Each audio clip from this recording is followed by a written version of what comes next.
to 15% popular vote in 2016. It's a 3-time growth. Why this has happened? Because CPM has always been proclaiming that we are for the proletariat, we are for the downtrodden, we are for the working class, we support the minorities and the Dalits. Whereas there are umpteen number of incidents where the minorities were killed by CPM workers.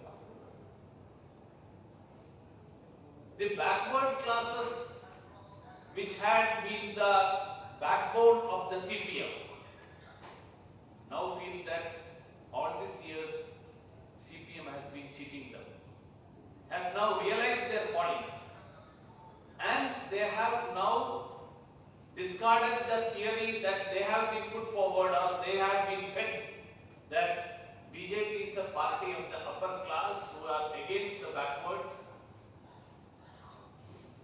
This has been the theory that is being fed to the backwards. The backwards have now realized that this has been a theory to hoodwink the backwards into the CPM fold. And they have now, I won't say that they have started joining the NDA or BJP, but I can definitely say that they have started tilting towards the BJP. The Dalits in Kerala, which form around 12% of the Kerala population, and the largest organization of Dalits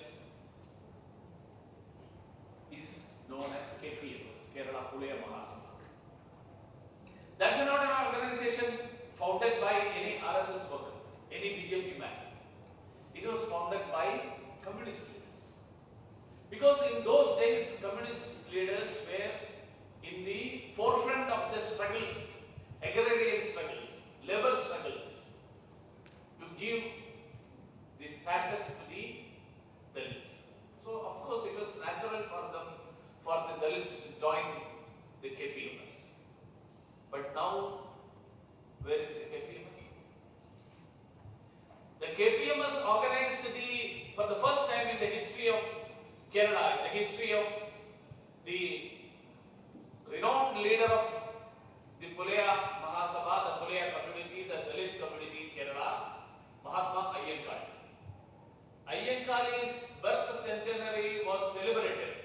For that matter, every year Ayyankali Jayanti is celebrated. Congress has been in power in this country for more than half a decade. But never Ayyankali was remembered, commemorated outside Kerala anywhere. First time it was done when Narendra Modi became the Prime Minister of the country, and the Prime Minister shared the dais with the Dalit leaders of KPMS of Kerala in Vigyangaon 2 years ago. So, all these years, CPM was spreading the theory that BJP, RSS, they are for the upper class. And they are out to deceive. But now they have realized the fact. They have realized the truth. They have started tilting towards the nationalist school of thought. So, if you analyze the persons who were killed by the CPM, there are backwards in that, there are Dalits in that, most of them. Why there are backwards and Dalits are getting killed by CPM? Because it's a warning to those people who are still with CPM.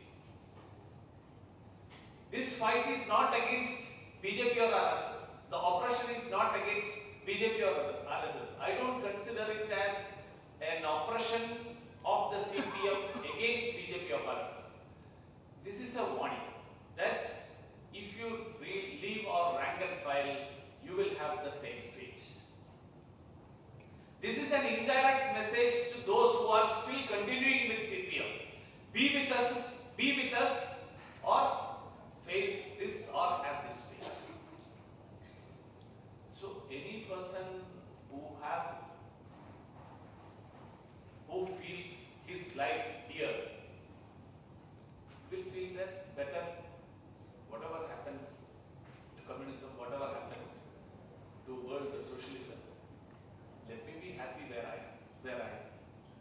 Once we were discussing, I don't know whether you remember that, because when the Great Wall of Germany crumbled and then Russia collapsed, we were discussing once the outcome of that result, of that incident.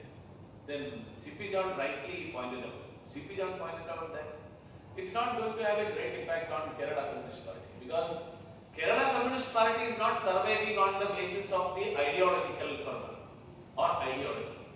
It's surviving on the basis of the institutions that they have built. As long as my milk society, I am employed there, what happens to communism is immaterial for me. I'll be sure, that's right. You told me that.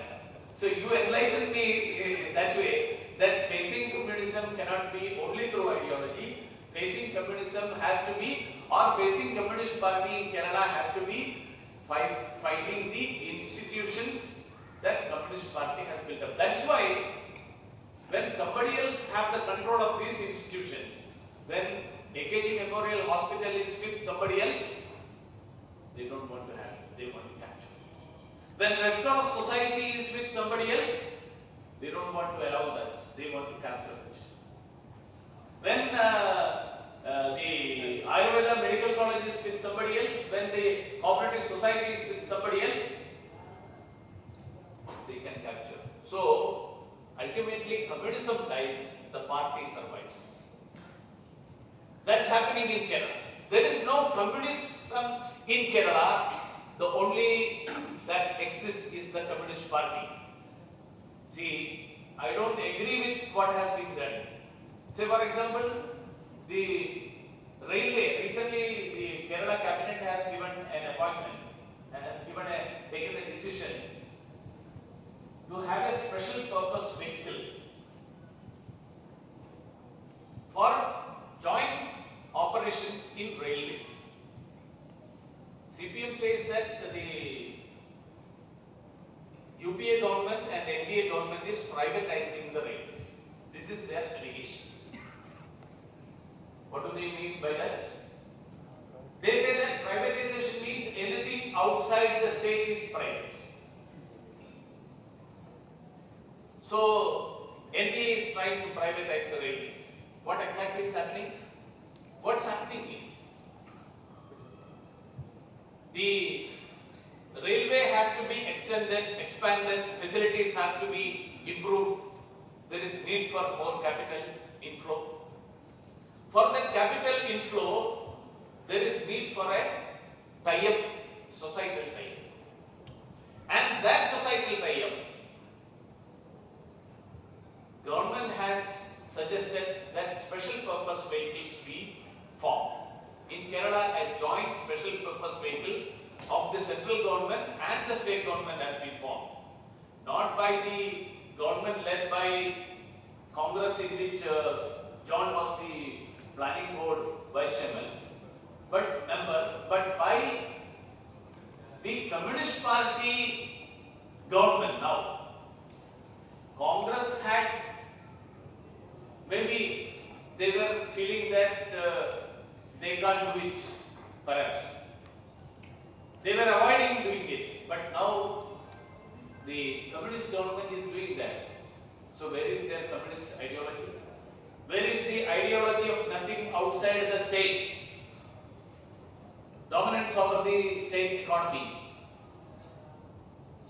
Now the Kerala Chief Minister appointed a Harvard professor as his economic advisor. Nothing wrong in doing that. I am not against that person per se. But when CPM says that we are against neoliberalism,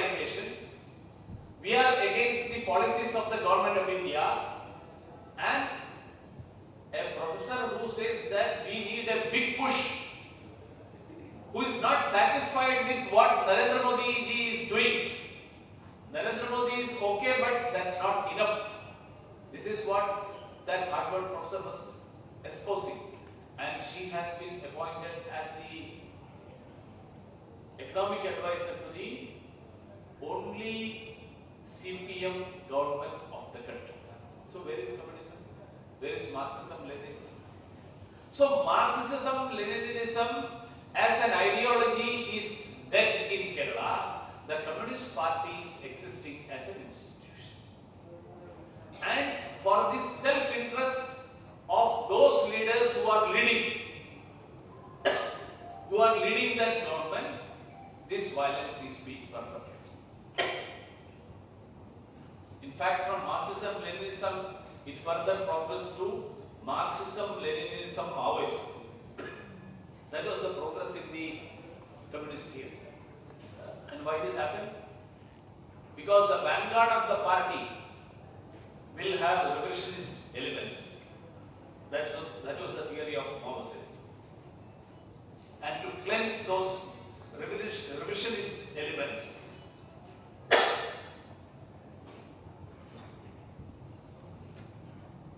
there is a need for a cultural revolution. And how many crores were killed? 7 crore people. In the cultural cleansing, cultural revolution in China, equal to the population of the state of Karnataka. Karnataka population is almost 7 crores. 7 crore people were killed.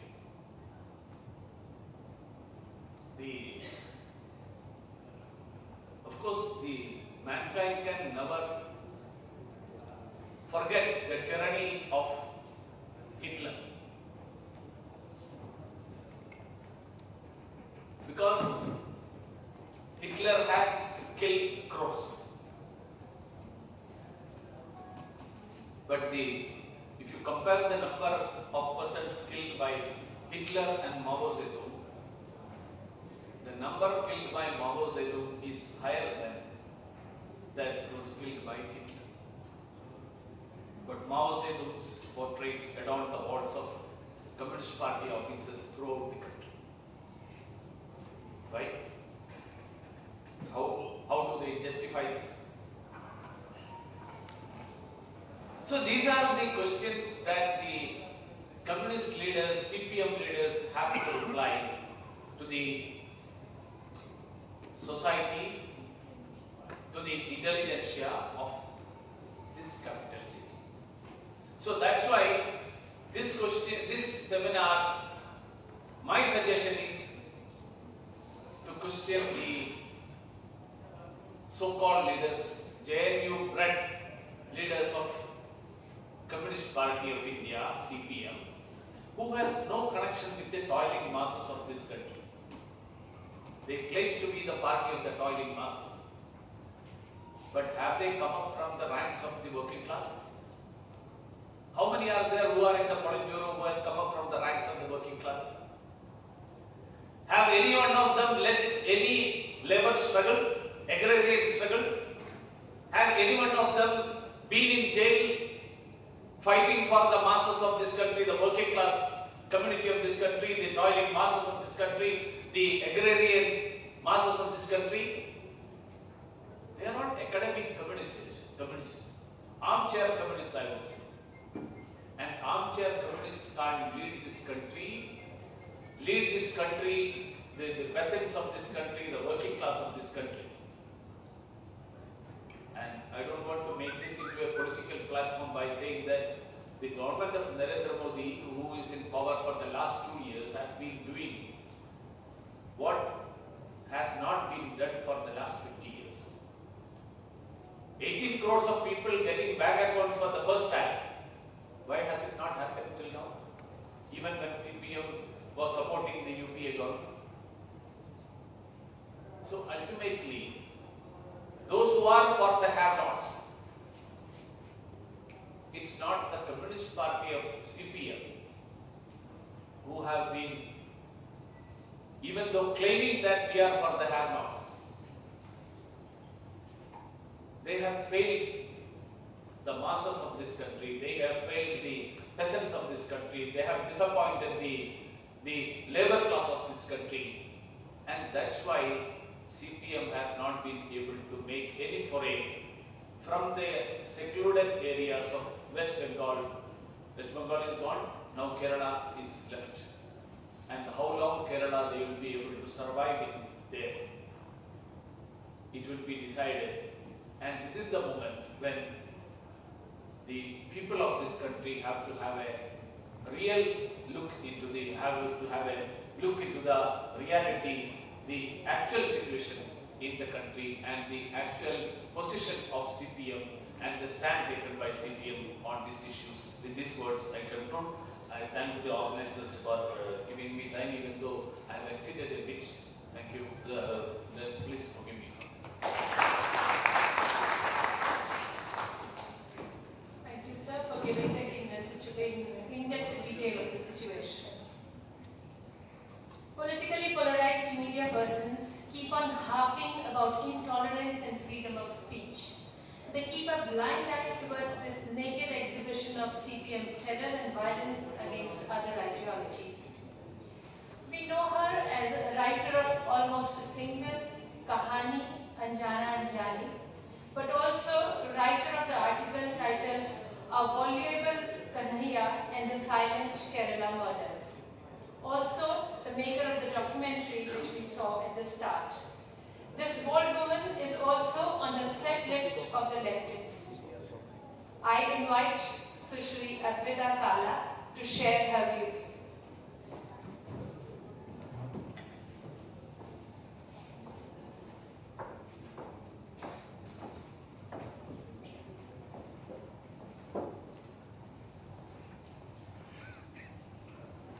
Thank you. I'd like to start by thanking Navodayam for organizing REDTROCITY.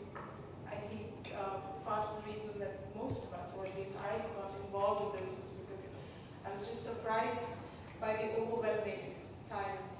So thank you. I'd like to thank the distinguished speakers who have come before me. Sadanand for his bravery, his courage, his travels that are only beginning, his story that inspires us. Young Karthik in the audience, who is trying to keep attention going and listening to all of us. He was attacked a few months ago. His hand is better, his arm is better. I see there's no more cast. And he will be speaking to us later. Shruti Mohanji, who has gone through a very traumatic time, where she attempted to take her own life because of some of the persecution and harassment she went through. Professor Sarasu, who will be speaking next, the next session. Thank you for being here. I want to acknowledge the survivors. I don't want to call them victims, but I want to call them the survivors in the audience. I want to thank you all for being here, because you're here because you believe that these voices need to be heard. And every attempt really has been to make that happen for them. The reason why I am here really is because of so many people who cannot be here. People whose lives, and more importantly, whose deaths I was introduced to, has brought me to this point. Starting with one, Sujit. You saw him in that documentary. The young man from Kerala, who really got me started on this journey. I was asked to speak about why I got involved in the way I did. So the best place would be to start with Sujit. I met Sujit in February of 2016, so not very long ago, just a few months ago. And we had very little in common. He was a boy who belonged to a small village in northern Kerala. And I am a writer based in New Delhi, Gurgaon. I write, as the introduction, the generous introduction, I write films, I write columns, I write books. And really there was no reason we would have ever met. We had very little in common. And yet Sujit and I met. We met because of his death. And because the dead had no secrets, I got to know him very well, and I got to know him very quickly. in my world, which is the world of Delhi, of TV studios, of updates from Parliament, of newspaper reports, there was this furious debate going on at that time in February about Kanhaiya Kumar. And I remember his name was even brought up in Parliament by senior leaders of the CPIM who spoke about his right to dissent, his right to free speech. And I was watching all of this, I was reading the news reports like everybody else, and suddenly this young man had become a celebrity of sorts. You know, those of us who were not even involved in political parties or activism came to know of him. Interestingly, during that very same time period, it could have been maybe a day or two up and down, there was another young man, and his name was Sujit. And what happened to Sujit was, do you remember when Kanhaiya was, attacked, so to say, outside the courthouse? And he was surrounded by police, and they quickly whisked him away to safety. Do you remember the debate that followed, the comment that followed? And it has every right to be debated and commented. I mean, people should not be attacked. But subsequently, I saw that around that same time, Sujit had been pulled out of his home in this village in Kerala. And I want to tell you what happened to him, because it's important that you understand exactly what that experience was like and what his parents lived through. So I'm going to explain it to you. Yes, of course.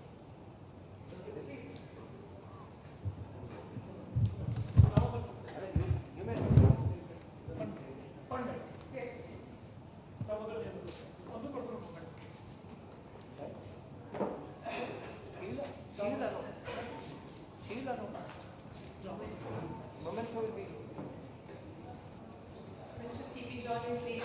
I request Damodarji to present the memento to Mr. C.P. John.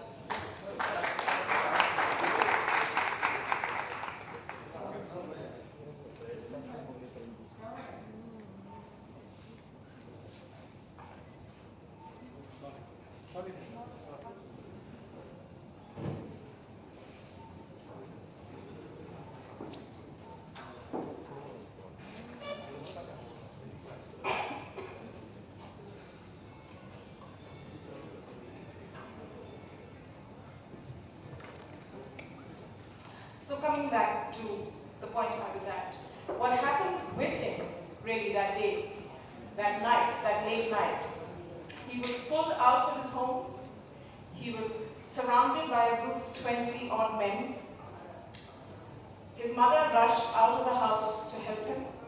She's a small woman, I met her a few months later. She's maybe 35 kilos, she's maybe 5 feet, 4 feet 9 inches tall.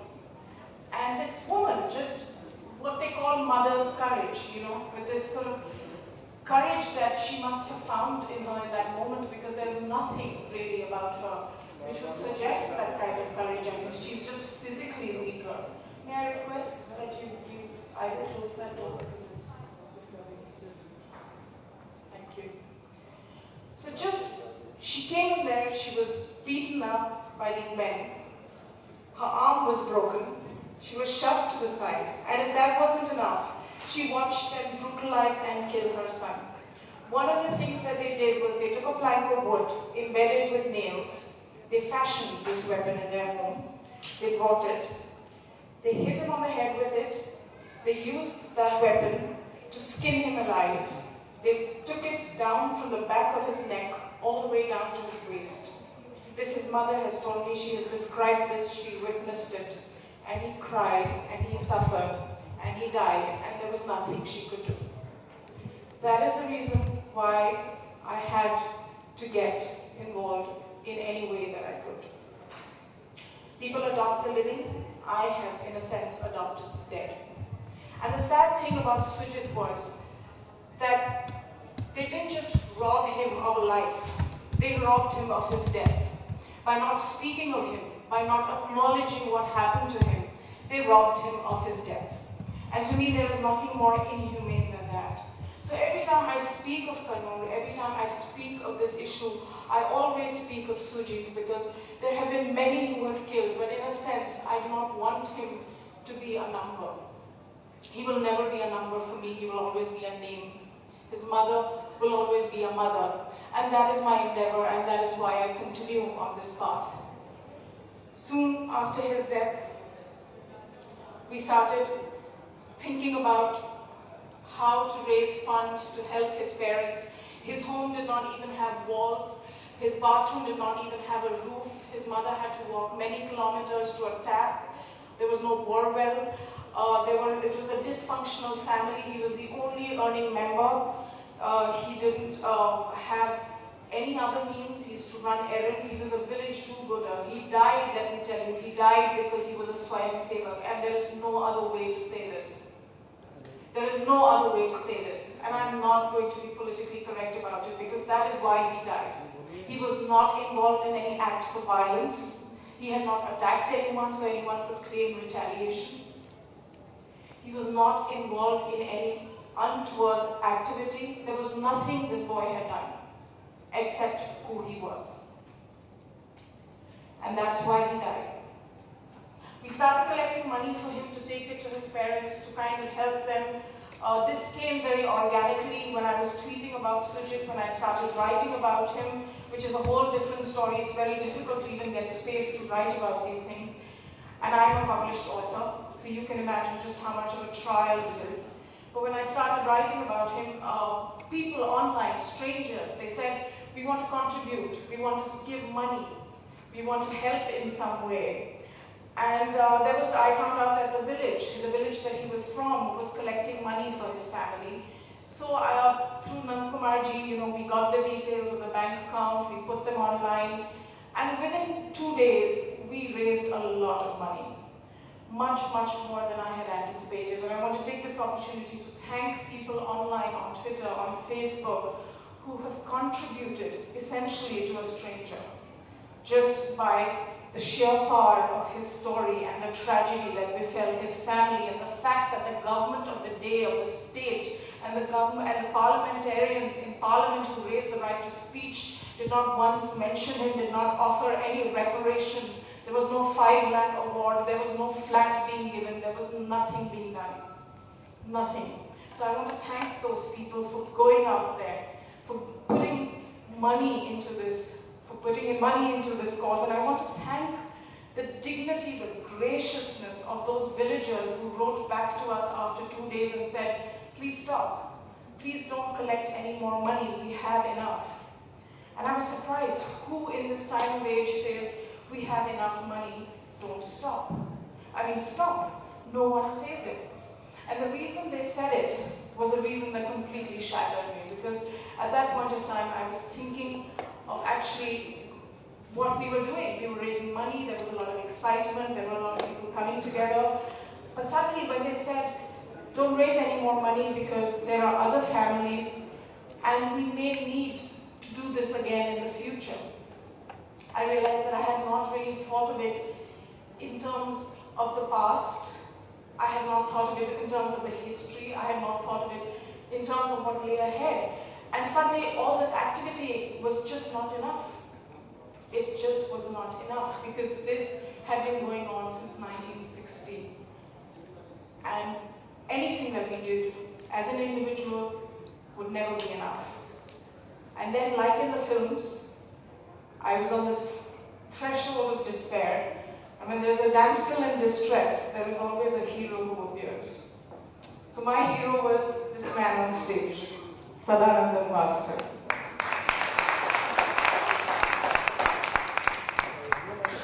The storyteller in me was very, very excited when I heard of Sadanandan Master, because I had gone through this whole process. I mean, Sujit even today makes me very angry, very upset. And I didn't know what to do next. I had been to Kerala as a tourist. I've never been to northern Kerala. I don't speak Malayalam, and I don't know that much. I had spoken to senior journalists who I respected, who had experience in the politics of Kannur. I spoke to retired bureaucrats who gave me their perspective. But there wasn't really a way forward. And when Sadanandan Master, I came to know about Sadanandan Master and his journey, and the fact that he was going forward and looking towards resolution, towards peace, despite what had been done to them, I felt like this was a way forward. The storyteller and me believed that we could tell these stories through him. The fact that he was standing for election, happened to be standing for election at that time, meant that more people would pay attention to this because more people pay attention to elections. So for me, it was never about the election. It was really about getting his story and the story of others out into the world. And that's when we began this journey of making a documentary, the very moody documentary, which works 2 minutes before it's to be shown and then doesn't work when it has to be. But we shall correct that. But that is really what got us started with this. And before I met Sadanandan Master, I wasn't sure who I was going to meet. I wasn't sure if he was angry, if he was bitter, if he was vengeful. And frankly, if he had been all of those things, I would have completely understood. He has told you his story. He's told you what happened to him. At the age of 30, when your life is just starting out, to have lost both your legs in this way, to have once stood at 6 feet tall, and to have been dwarfed by barbaric cruelty. How do you move on from there? I think Sadananda Master moved on from there. And in his life is an example. He, despite what happened to him, has the courage to forgive. He has a unique compassion. It's a compassion even after making a documentary that I do not understand. How can someone even be compassionate towards people who have done this to him? But he has that. And I think that is a model that is for the world to follow in many ways, not just for this little district of Kannur, which has been the killing fields for so long. I think, for me, coming back to why I got into this story was very simply, when I said I wanted to go to Kannur, I was scared. I am no heroine. My life is okay. I live in a nice place. I do what I love.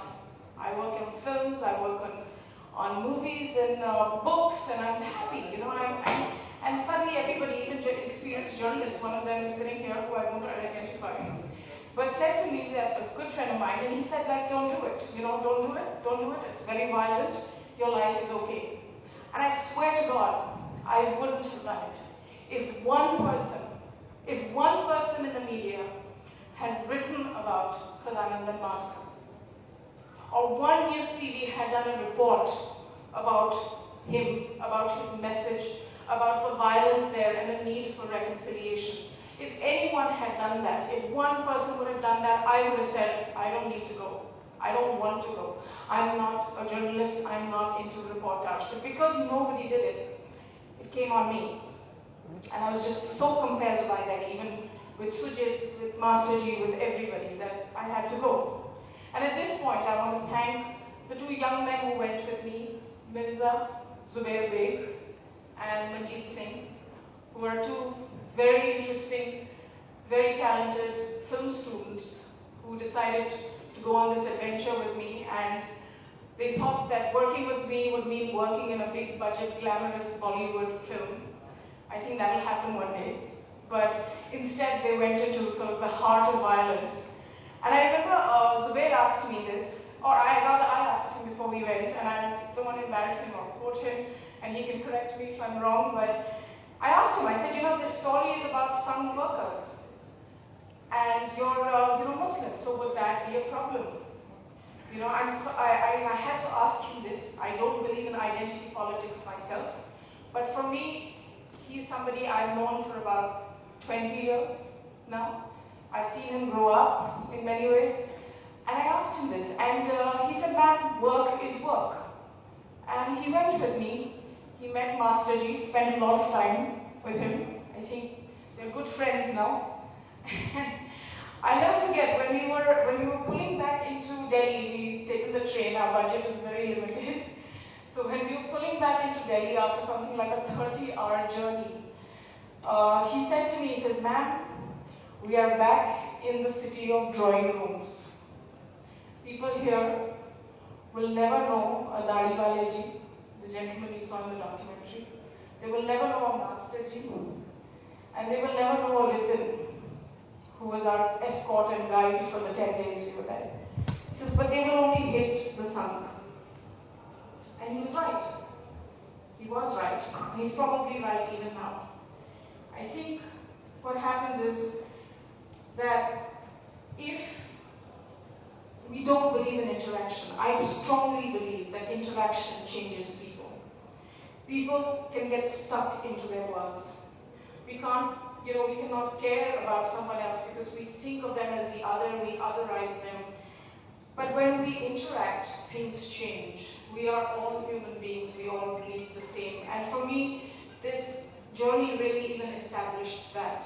The fact that we can change our opinions, we can evolve, we can change when we meet people, when we understand where they're coming from. And this was a big, big part of my whole journey, certainly Zubair's and certainly Manjeet's.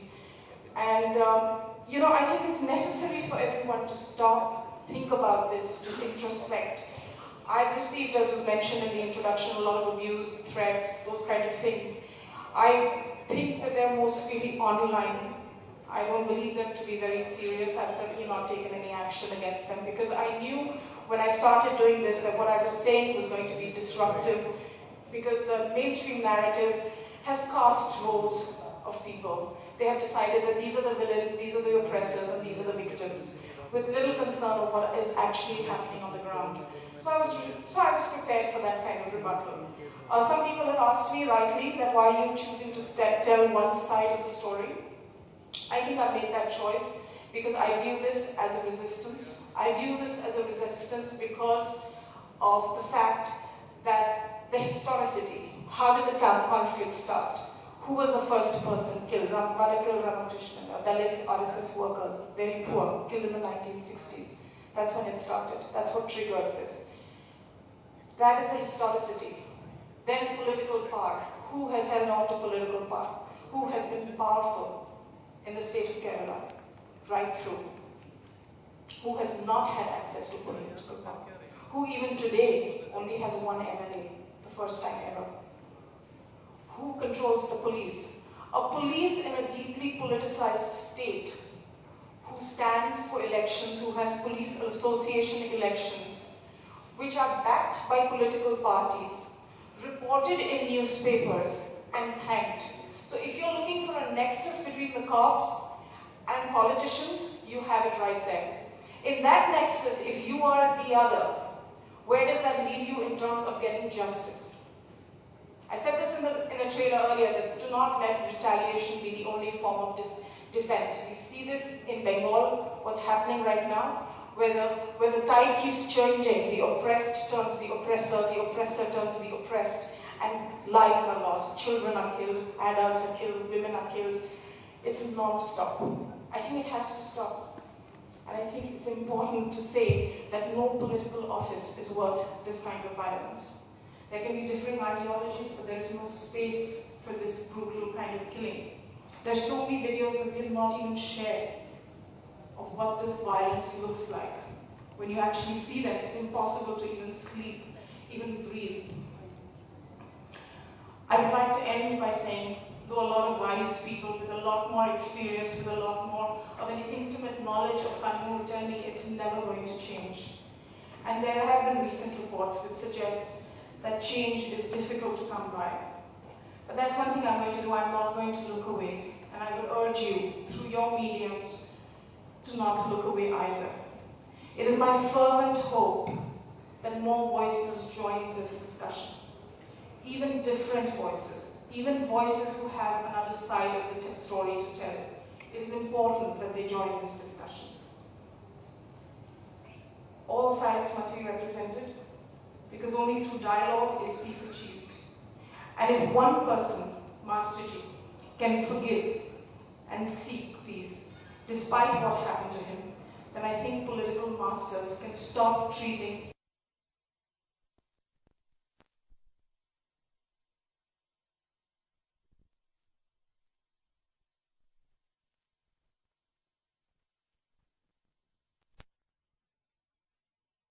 and finally, one leader who says enough is enough. Thank you, Jay.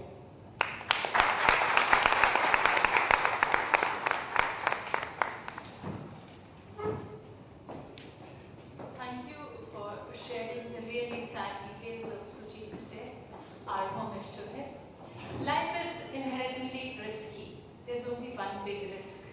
you should avoid at all costs that it is risk of doing that thing. I now invite Shri V.R. Raman, Additional Secretary Navodayam, for a formal vote of thanks. Shri V.R. Raman.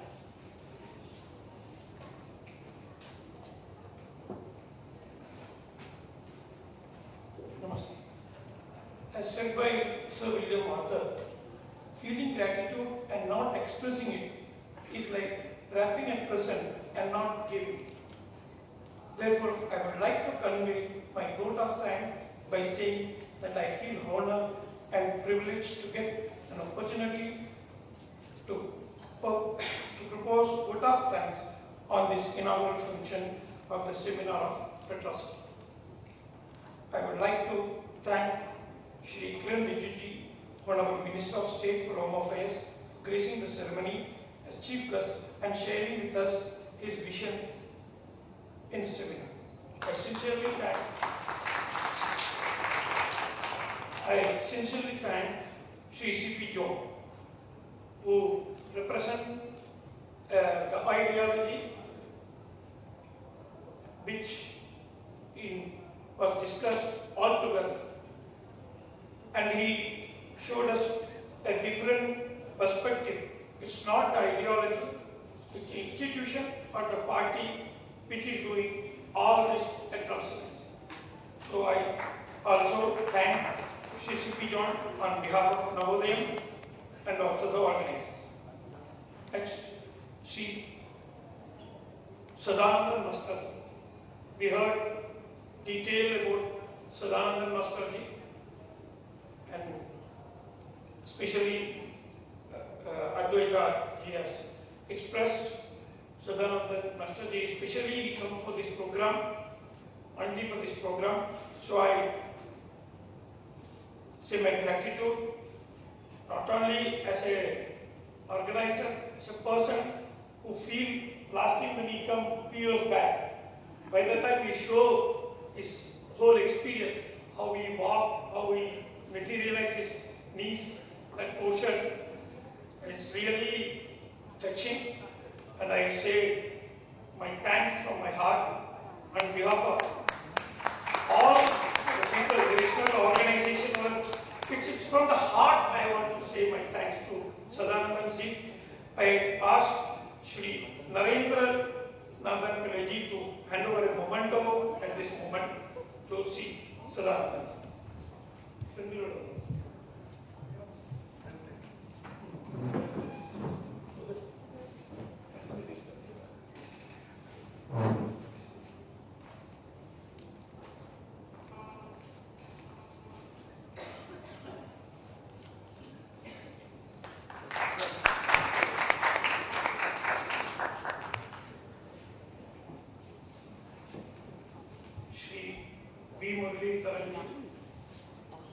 Officially, this time we have to say thanks to leader, but he is the leader who brought me, not only me, even Sadananda Mastarji and many of these people in the audience also brought up to this line of activities by the directions or inspiration of the Muralidharan. Now, how I can say thank you to my Guruji or this? It's an embarrassing situation, but in official format, I want to say thank you to Muralidharan, and he is part of the president of our organization, Navodayam, and he was in Delhi. I asked Sri Muralidharan ji, senior Karyakarta, where Muralidharan, he is our senior Karyakarta since 1980s, in inception of Navodayam. A moment to Muralidharan ji.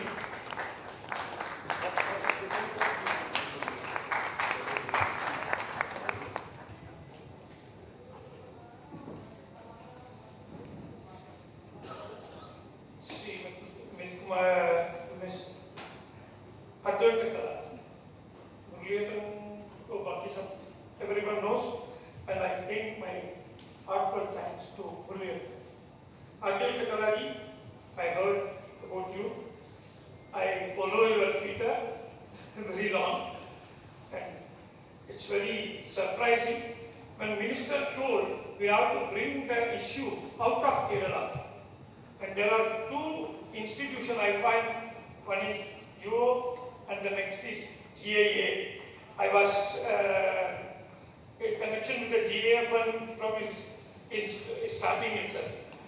And the both institutions help us to bring the condition of Kerala people and the atrocities of Kerala outside the Kerala domain.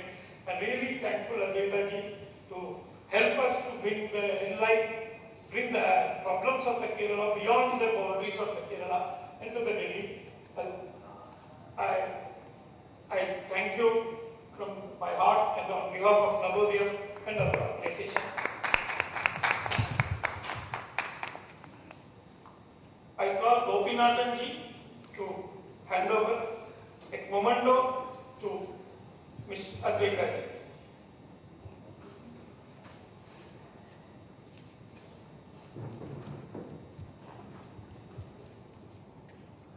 Thank you, Advaita ji.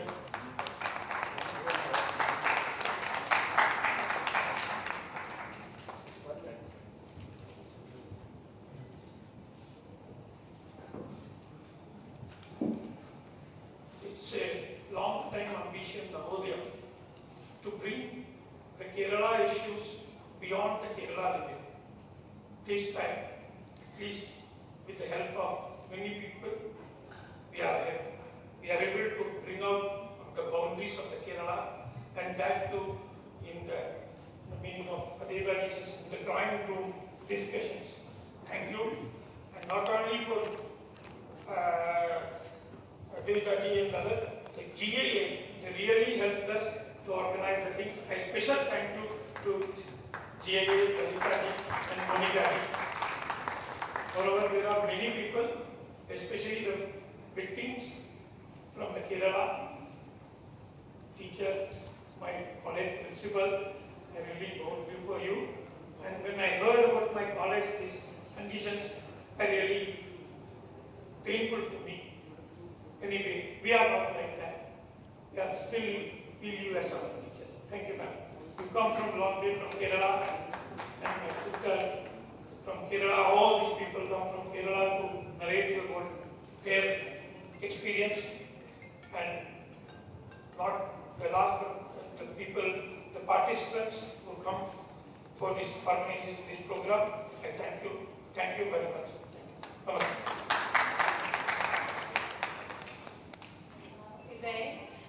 सर्वे भवन्तु सुखिनः, सर्वे सन्तु निरामयाः, सर्वे भद्राणि पश्यन्तु, मा कश्चित् दुःखभाग् भवेत्. Happiness be unto all, perfect health be unto all. May all see what is good. May all be free from sufferings. Thank you very much. You are all invited for a short tea break as we are already short of time, so 5 minutes tea break. This on the right side.